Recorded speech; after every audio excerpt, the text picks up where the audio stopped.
花生这种随处可见的小零食，竟然有人称它是控制血糖的神器。但同时有医师提醒，另外还有3种我们每天都在吃的食物才是真正的血糖刺客，它们会在暗中伤害胰岛功能，让血糖慢慢失控。如果你关心自己的血糖和胰岛健康，那今天的内容可非听不可。或许你也听过一些传言，有人说糖尿病患者不能吃花生，因为花生含油脂太高，吃了会让血糖升高，甚至称花生是糖尿病的加速器。真的如此吗？难道常吃花生反而会加速糖尿病的到来？另一方面，也有人坚持认为花生对控糖有好处，说它是稳定血糖的好帮手。两种说法天差地远，让人一时之间不知该相信哪一边。我们不妨从一个真实的小故事说起。今年60多岁的张伯伯本身是糖尿病前期患者，平时很喜欢把花生当零食，但最近邻居老吴很严肃地对他说，花生含脂肪太高，吃多了会抑制胰岛素的分泌，使血糖飙升，千万别吃。张伯伯一开始半信半疑，可有一天他午饭后当点心吃了一大把炸花生米，结果血糖监测发现餐后血糖比平常高出1截，吓得他赶紧把家里的花生收了起来，再也不敢碰。然而花生真的是让血糖升高的罪魁祸首吗？老吴的警告究竟是科学还是误解呢？让我们仔细探究。首先要了解的是，食物对血糖的影响很大程度取决于升糖指数 GI。 简单说， GI 值越高，表示这种食物进入人体后转化为葡萄糖的速度越快，血糖上升也越迅猛。 GI 值以葡萄糖100为基准，高于70属于高升糖指数，低于55则算低升糖指数。那花生的 GI 是多少呢？科学检测显示，花生的 GI 值大约只有14，非常低。这意味着吃花生后血糖上升得很慢很慢。相比之下，白米饭的 GI 约在83左右，某些含糖饮料和面包的 GI 动辄超过70。更有意思的是，升糖负荷 GL 这个指标考虑了食物中碳水化合物的总量。花生因为本身碳水含量不高， GL 值也很低，大约 0.7。 换句话说，花生本身并不是容易让血糖飙升的东西。那么为什么有人吃了花生后测出血糖偏高呢？原因可能出在吃的方法和吃的量上。首先，花生虽然碳水少，但脂肪含量很高，每100克花生里面将近一半是脂肪，相当于45克油脂。如果一次吃很多花生，摄入的总热量非常高，身体消化吸收后，多余的热量也可能转化成血糖。尤其是对糖尿病患者而言，大量摄入脂肪和热量会让血糖在饭后后半段持续偏高。所以如果像张伯伯那样一口气吃下一大把油炸花生米，炸花生还吸附了额外油脂，短时间内血糖数值上升就不足为奇了。其次，花生的烹调方式也很关键。原味带皮的生花生或水煮花生对血糖的影响最小，但如果是油炸花生、糖衣花生、蜂蜜花生这类加工零食，情况就大不相同了。因为外面包裹的糖分加上高温油炸所吸收的大量油脂，反而会让它变成真正的升糖炸弹。所以问题不在花生本身，而是在于我们是否用错了方式。事实上，大量研究正在颠覆大家对花生的刻板印象。国际权威研究显示，正确的吃花生不但不会升高血糖，甚至可能降低罹患糖尿病的风险。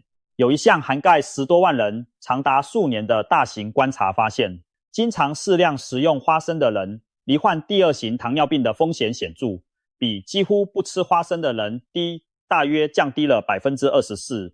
这是一个非常惊人的数据。为什么一把不起眼的花生有这样的力量？接下来我们从科学实验中一探究竟。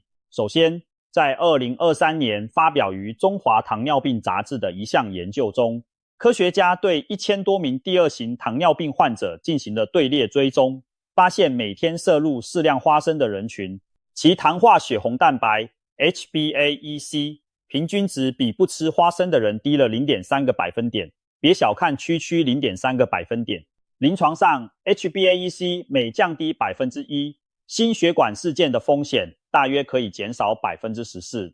也就是说，长期下来，常吃花生煮的患者，糖化指标略有改善，心血管风险也跟着降低了一些。接着，在2024年出版的《中国临床营养杂志》上，刊登了一项针对糖尿病人的膳食干预实验。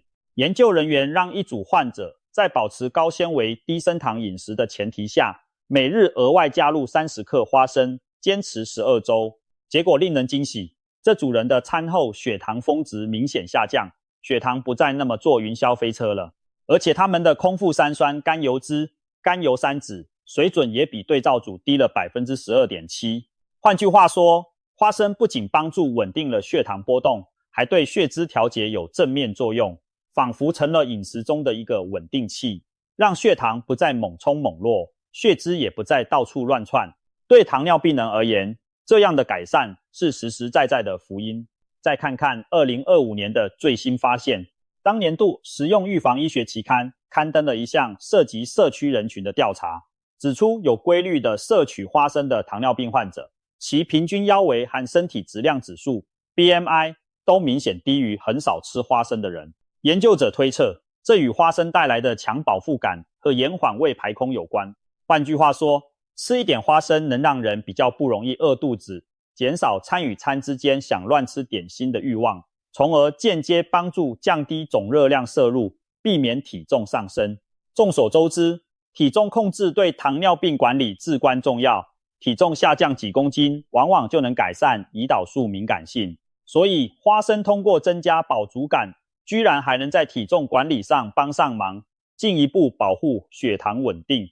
听到这里，你可能会好奇，花生到底有哪些奇妙的成分，竟然对糖尿病人如此友好？原来，花生虽然脂肪多，但主要是对健康有益的。好，油富含单元和多元不饱和脂肪酸，其中油酸和亚油酸被认为有助于改善细胞对胰岛素的敏感度。就好比把原本钝掉的胰岛素钥匙重新磨砺，让它开锁，降低血糖的功能更顺畅。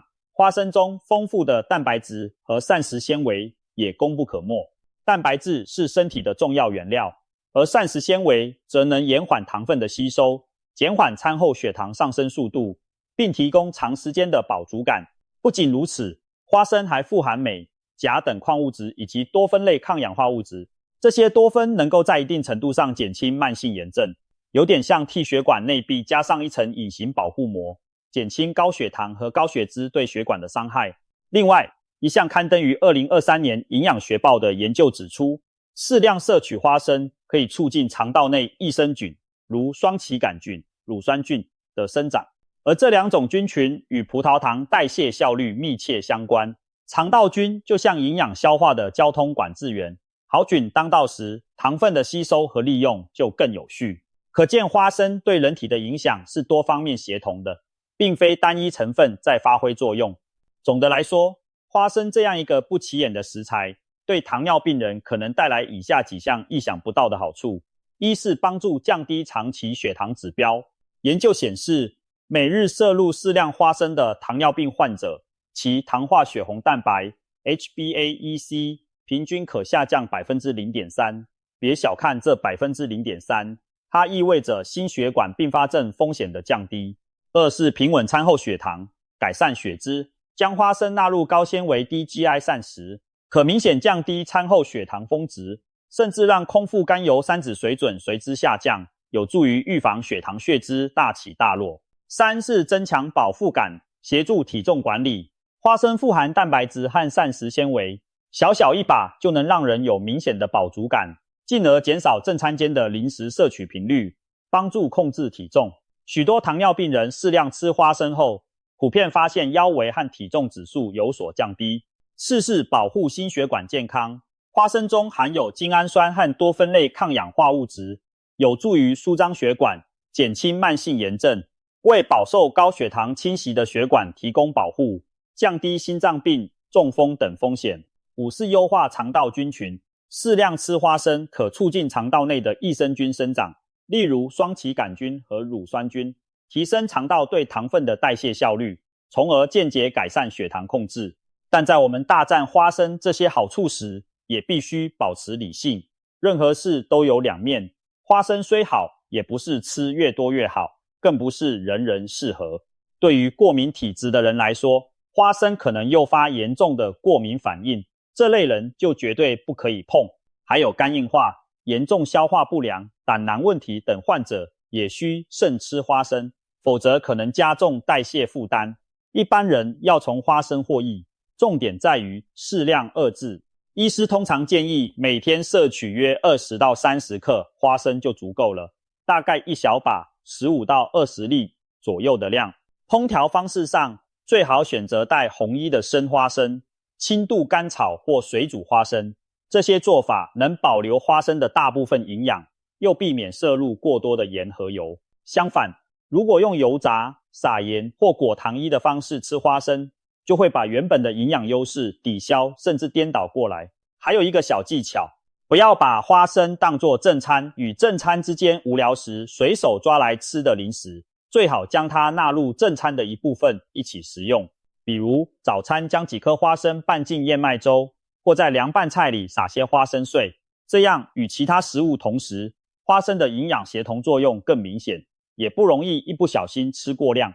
说到这里，我们可以初步下个结论，花生本身并不是血糖的敌人，相反，如果吃得对、吃得巧，它很可能成为糖友们平稳血糖的好伙伴。那么，真正让血糖失控的秘密凶手是什么呢？正如某些医师提醒的，真正让血糖失控的其实是我们餐桌上的另外3种食物。这3种常见食物堪称血糖刺客，日常如果不加节制的吃，会暗中伤害胰岛功能，导致血糖忽高忽低，长远看对健康十分不利。这些食物往往是外表不甜但升糖惊人的类型，吃起来感觉不到特别甜，但对血糖的破坏力一点也不输给甜食。现在我们就来把这3位隐形刺客揪出来，看看他们到底是哪3宗罪。第一类隐形血糖刺客，黏糯类主食。很多中老年糖友喜欢吃软烂的主食，以为这样养胃又不会升高太多血糖。张奶奶就是其中一位，她早餐几乎天天一碗白米粥。她觉得粥清淡无油，又没有甜味，应该是糖尿病人的理想主食。没想到定期复查时，她的糖化血红蛋白一直降不下来。医生追问饮食，才发现罪魁祸首就是那碗看似养生其实充满淀粉的白粥。第一类刺客就是糯米以及各种黏黏糯糯的主食。很多人以为影响血糖的只有白糖、甜点等高糖食物，其实有些主食本身不带甜味，却会让血糖飙得比吃糖还快。而糯米正是这样的东西。我们传统饮食中用糯米做的美食不少，比如端午节的粽子、元宵节的汤圆、各式各样的麻薯和糯米糕等等。糯米饭吃起来口感黏糯 Q 弹，让人一吃就爱上。但糯米属于高 GI 值的主食，测定显示糯米饭的 GI 值大多在87到94之间，比一般白米饭还要高。为什么糯米升糖这么快呢？原因就在于糯米所含淀粉中支链淀粉的比例特别高，支链淀粉结构分支多，极易被消化酶迅速分解成大量葡萄糖分子，短时间内就涌入血液。所以吃下糯米制品后，血糖常常直线上升。更麻烦的是，糯米食物往往缺乏膳食纤维和蛋白质来延缓这股糖分攻势。想想看，一颗传统红豆汤圆，外皮是纯糯米粉，内馅多半是香甜的豆沙，吃进肚里几乎等于一包纯淀粉加糖，不到1小时，血糖可能就飙到危险高度。同样地，一颗大肉粽里主要也是糯米饭，在肠胃里分解得飞快，升糖速度绝不亚于喝下一杯含糖饮料。如果粽子里再包入红枣、栗子这些甜馅料，或是吃的时候搭配甜辣酱，血糖冲击更是雪上加霜。所以说，糯米类食物堪称非常狡猾的血糖刺客，吃的时候不觉得甜，往往一不留神就可能吃下过量，但餐后的血糖反应却异常强烈。对于糖尿病患者或胰岛功能不好的人来说，日常最好敬而远之，即使节日应景想尝尝，也一定要适可而止，千万不能贪吃。营养师建议，若真的嘴馋想吃汤圆、麻薯，就在饭后少量品尝1-2颗解解馋，并搭配高纤蔬菜一起入口，以减缓血糖波动。吃粽子的话，一餐以半颗小粽为上限，而且要把粽子当作当餐的主食。吃了粽子就别再额外配白饭或面条，以免碳水化合物堆叠过量。总之，越粘稠 Q 弹的主食对血糖的威胁通常越大，可要小心，别被它们粘出高血糖。第二类隐形血糖刺客，油炸类食物。这里分享一个例子，李先生是一位重视养生的2型糖尿病患者，他平时几乎不碰糖果甜食，认为这样血糖就能稳定。然而，他非常喜欢吃各种油炸食品，晚餐经常来上一份炸鸡搭配啤酒，结果即使他不碰任何含糖饮料，血糖仍然居高不下。医生告诉他，问题就出在那些油滋滋的炸鸡和薯条上。许多人可能疑惑，油炸食物又不甜，为什么会对血糖有害呢？其实，油炸类食物对糖友的危害主要体现在2个方面。一方面，许多油炸食品本身就是精致碳水加大量脂肪的组合，含有丰富的淀粉和热量。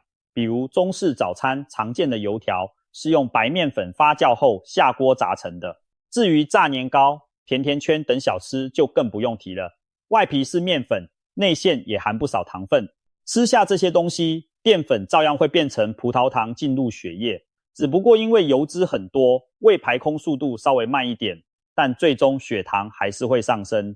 另一方面，长期高油高热量的饮食会让身体发胖，而肥胖容易引起胰岛素阻抗，导致血糖更难控制。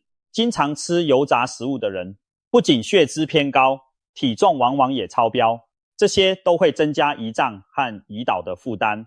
除此之外，过量的油脂还会干扰胰岛素的作用机制，高油饮食甚至可能导致胰岛素分泌的节律紊乱。因此，油炸食物尽管没有直接的糖分，却是暗中破坏胰岛功能的帮凶，可谓慢性的血糖杀手。想要血糖稳定，油腻的煎炸食品一定要少吃。当然，偶尔解解馋可以，但务必要控制频率和分量。实在嘴馋想吃的时候，不妨用空气炸锅等较健康的方式代替传统油炸，或者改用烤、煎等烹调方式，尽量减少用油量。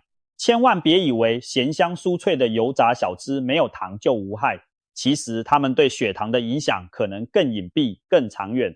我们也要特别警惕。第3类隐形血糖刺客，精细泥糊食物。很多中老年糖友喜欢吃软烂的食物，以为这样养胃又不会升高太多血糖。张奶奶就是其中一位，她早餐几乎天天来一碗白米粥，她觉得粥清淡无油又没什么甜味，应该是糖尿病人的理想主食。没想到她定期复查时，糖化血红蛋白质老是降不下来。医生仔细询问饮食，才发现罪魁祸首就是那碗看似健康却充满淀粉的白粥。第3类刺客则是那些被我们嚼烂、煮烂的精细主食或点心。许多人牙口不好或者肠胃较弱，爱喝稀饭、米糊或吃土豆泥这类软烂的食物，觉得好消化。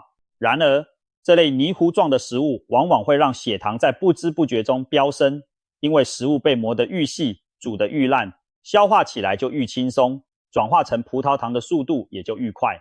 白米粥就是一个典型例子。一碗用白米熬成的粥，比一碗干饭更容易使血糖快速上升。很多糖尿病友都有这样的体会，清晨喝下一大碗白粥，没多久就感到肚子又饿了，因为血糖先升后降，波动得很厉害。再比如，把马铃薯做成细滑的土豆泥，还加了牛奶和奶油，升糖速度也比直接吃烤马铃薯要快。国外数据显示，烤马铃薯的 GI 约在70到85之间，而加入牛奶奶油制成的马铃薯泥 GI 可高达90以上。同样地，把水果榨成果汁，打成果稀，远比直接啃苹果、吃橘子更容易让血糖飙高，因为果汁中去除了纤维，糖分吸收起来毫无阻碍。总而言之，食物的形态改变会极大影响升糖速度，煮得越烂，打得越碎，血糖上升就越迅猛。所以专家会提醒糖友们，一定要细嚼慢咽，千万别贪图省事，把所有食物都打成糊糊再吞下。与其把饭菜煮成烂糊，不如保留一点嚼劲。与其喝果汁，不如直接吃水果；与其吃筋膜的米麦粉糊，不如改吃带点颗粒口感的全谷杂粮。除此之外，面包最好选择全麦，且不要过软。煮面条、煮粥也别煮得过烂，只要让食物保持适度的粗糙度，让身体多花点功夫去咀嚼和消化，就能减缓糖分释放速度，避免餐后血糖大起大落。讲了以上这3大血糖刺客，大家是否恍然大悟？控糖道路上最可怕的，不仅是那些明目张胆的甜食，更是这些被我们忽视的日常饮食细节。总之，黏糯的主食要少吃，油炸的食物要少碰，煮得稀烂的精细食物也要节制。这3类不良饮食习惯，如果听之任之，会在不知不觉间一点点削弱你的胰岛功能。偶尔为之，或许短期无碍，但可怕就可怕在它们实在太常见了，而且往往让人放松警惕，日积月累，影响惊人。正所谓魔鬼藏在细节里，说的就是这个道理吧。反过来，我们也更能体会为什么花生有时反而对血糖有益。花生富含健康的油脂、蛋白质和纤维，正是有了这些缓冲成分，它才能帮助延缓糖分吸收，在我们体内充当稳定器的角色。难怪有人说花生是控糖小能手之一。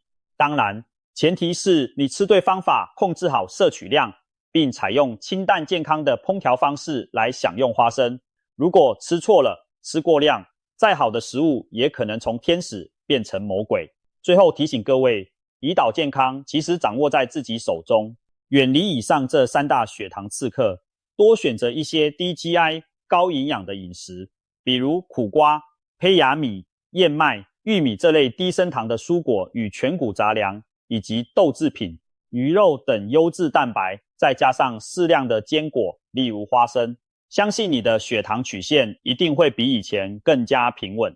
下次再听到有人说花生会害血糖飙升这种传言时，不妨淡淡一笑，告诉他花生其实可能是控糖神器之一，只要吃得其法。同样的道理，我们也别再被那些不甜的刺客们蒙蔽，多留心餐桌上的隐藏陷阱。健康饮食并非一味的盲目忌口，而是要学会均衡取舍，分清敌友。祝愿大家都能吃得开心，血糖稳定，胰岛健康，享受长长久久的甜蜜人生。